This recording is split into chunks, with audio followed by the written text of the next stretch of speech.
Cyber నేరాల విస్తృతిపై cloud check అనే సంస్థ అంచనా వేస్తుందట. జాగ్రత్తగా ఉండకపోతే మోసపోయేందుకు ఆస్కారం. ఏ తరహా మోసాలు జరిగే అవకాశం ఉందట?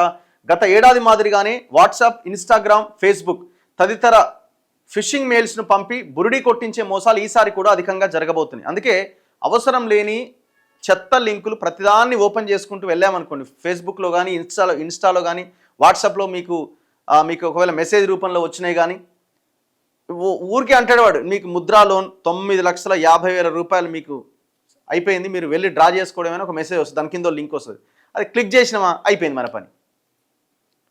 వాడు ఏదో ఒక ఆకర్షణీయమైన దాంతో అట్రాక్ట్ చేసే ప్రయత్నం చేస్తూ ఉంటాడు. సో చాలామందికి ఈ లోన్ వచ్చింది, ఆ లోన్ వచ్చింది, ప్రీ అప్రూవ్డ్, ఉత్తగానే ఇస్తాం, మీకు డబుల్ అయిపోతుంది, మీరు ₹1,00,000 వేస్తే 2,00,000 అవుతుంది, 5,00,000 అవుతుంది, ఇట్లా రకరకాల ఆఫర్లతో మెసేజ్లు వస్తూ ఉంటాయి.